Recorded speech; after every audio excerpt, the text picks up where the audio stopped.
What's up, guys? Daxter here, and welcome to the very first episode of Datt Report, where I bring you guys the latest and greatest in gaming news updates. So let's get started. First things first, I can't believe it. Greg Street, aka Ghostcrawler, the lead system designer for World of Warcraft, announced that he will be leaving Blizzard. This post on his Facebook page states that he had an epic time working for Blizzard for the last 6 years, but now it's time to move on. He also states that he has a great opportunity for something new and exciting. Unfortunately, he doesn't really say what that is. We're also yet to find out who his replacement is, but anyway, as Slice said, this is huge. Ghostcrawler is WoW. WoW is Ghostcrawler. WoW has followed his dream for a long time, and love it or hate it, the game is the way it is today because of him. You can argue that the game sucks now because of him, you can argue that the game is much better because of him. I always liked the fact that he always was trying to experiment, trying to innovate, trying to do what he can to make the game better for you guys. Now, he started working with Blizzard back in 2008, back in the beta days of Wrath of the Lich King, and he really did change the face of the player interaction of WoW. I mean, the development of WoW became way more transparent because of his devotion to the players. He answered so many nagging questions and tried his best to not cuss some people out.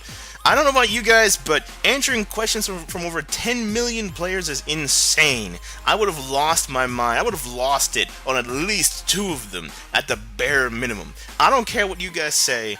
He gave his all for you guys. He really did. He really did make this game, or at least try to make this game better for you guys. Now, whatever project he's going to be working on, it's got to be massive to be able to pull him away from World of Warcraft. But considering the current state of World of Warcraft, it might not be that big. WoW is literally hemorrhaging subs every quarterly earning. It's just getting bleaker and bleaker for the game. So he might have just simply jumped ship while the getting is good. Or maybe the project is really just that good. I mean, people always say it'll take WoW to kill WoW, and maybe this is one way of doing it, you know? That this might be one way of actually of being a WoW killer. The next project he's working on might just be that WoW killer, but we don't even know if that's an MMO, to be honest with you. We don't even know he's working on an MMO, but c'est la vie. But seriously though, guys, I'm really interested in seeing who's going to take up the mantle. Will they hire somebody new, or will they promote somebody from in-house? I've personally always liked Tom Chilton, aka Callaghan, but he's probably too busy balancing World of Warcraft PvP, which has never really been done, so good luck with that. I honestly wish the best for Ghostcrawler and the best in the new project, and I hope whoever takes over his position is ready for it, because he's got some pretty big shoes to fill. Next, I wanted to show you guys a couple of articles posted by IHS. IHS is a Colorado-based company, and a couple of their services include providing industry data and technical documentation. I have no idea what IHS stands for, so don't ask.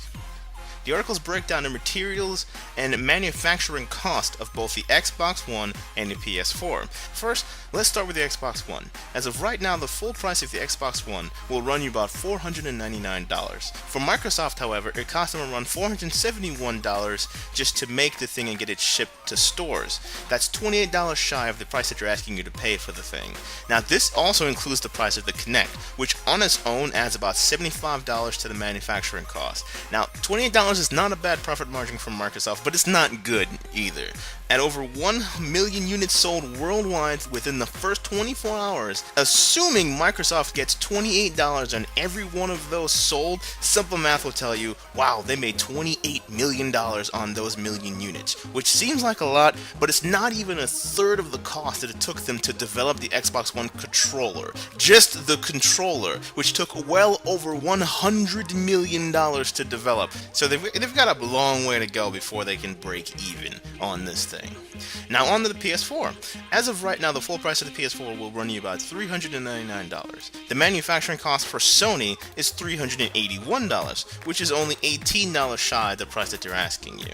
Now, obviously this isn't as good as a profit margin for the Xbox One, but it's still way better than the loss margin for the PS3, which at launch sold for $599 but cost $805 to build. That is a massive loss of $206 per system, and they sold millions of that thing. They lost millions. They lost billions probably on the PS3. Sony almost bankrupted themselves because of this thing. So it's good to see that they actually found a way to make it so that this system is not running on a loss again, because that was really, really bad for them. I'd hate to see Sony go bankrupt. I really, really would. Now, for those that did the math, all this means is that the Xbox One costs a solid $90 more to make than the PS4, and it's painfully obvious that the Kinect is to blame. The question on my mind, and I'm sure everybody else is probably thinking the same thing, is that will we ever see a Kinect removed from the Xbox One bundle and maybe sold separately as an accessory, which I highly doubt it. The Xbox One has been marketed heavily for its facial recognition feature and voice commands, both of which are on the Kinect.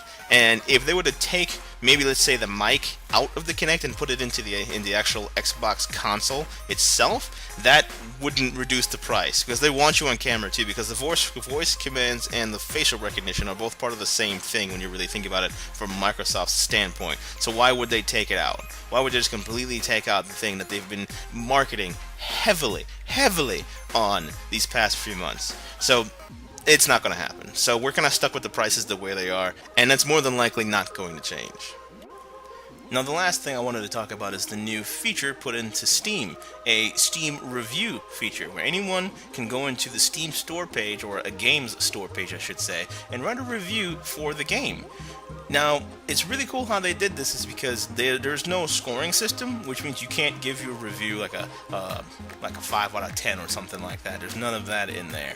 The only kind of rating system that they put into this is that whenever you put in a review and you submit that for public view, you can either you can set it to public view or friends only view. If you set it to public view, then anyone can go into the game's review section, whatever game you did your review in, and go into the review section, and you can thumbs up the review or thumbs it down, whether you agree with it or not. Now, this is really cool. I am not a particular fan of rating systems. I hate like 5 out of 10 or 10 out of 10 or something like that. Give me an opinion point for me to read or listen to, and I'll do that all day long. I'll either agree with you or disagree with you, but a scoring system just gives it really an arbitrary look. I don't like scoring systems, so I'm glad that they're not really putting something like this in. And they have already said that they're not going to let the thumbs up or thumbs down system they're putting in affect the game's score in any way, shape, or form, so that's really cool. Now, one feature that they actually were trying to push on this is that you can follow authors that you like. Let's say if you found an author on a particular game that you enjoy their writing style, or if you like their viewpoint, you share their viewpoint, you can follow that person. But I've tried going into the Steam page and actually following the person, and the only thing I could find out to do is to add them as friends. That's the only thing I could find to do, and that just seems really stupid. I don't want to sit here and add everyone I like to friends, or one particular person doesn't want friends that they're never going to talk to, so it's a little weird. I'm wondering if they're going to put something in different to counteract this later. Another thing that's kind of weirding me out personally is that you don't need to own the game on Steam to write a review. In the article that I linked below, which is where the Steam announced this feature, in the Q&A section at the very bottom, they put in that you do not need to own the game. No purchase is required. You can write a review for any game as long as you've got a Steam account, basically, which is kind of scary, because then you're going to have people that's going to write a review that has nothing to do with the game, just going to spam the crap out of this. I hope to God that they put in something to counteract abuse. It's some sort of anti-abuse measure, because I can see this getting abused really, really easily. Of course, if you just write in, "This game sucks," anyone who goes to the review page and sees "this game sucks" is just going to ignore you and keep going. They might thumbs you down and then keep going. But I see this being abused quite easily. Another thing that I personally really like is that if you're the developer for the game, you can't just remove reviews. You can flag them, and then Steam themselves will go in and actually look at that review, and then they will remove it, or remove the spam flag. So this is so much better than what YouTube allows developers to do, which is they can just, like, any developer can go into any video and take it down without any hesitation, and YouTube doesn't even really look into it unless you fight back. That video is not permanently taken down unless you actually fight back, which is really, really stupid. So I'm glad Steam does not have anything like that. All in all, I think this is a really good feature. I really like the fact that you're supposed to be able to follow people if you find someone that you like, and keep up with that person. I think this is going to be a nice way to get the whole Steam community to move forward, and it's going to allow for users to be able to make better decisions on purchasing their games. All in all, I see money being saved or being well spent because of this system, and that to me is pro-consumer all day long. Alright, guys, have a good one. I'm Daxter, and this has been Datt Report. Hope you guys have a good one. Enjoy your Thanksgiving. Peace.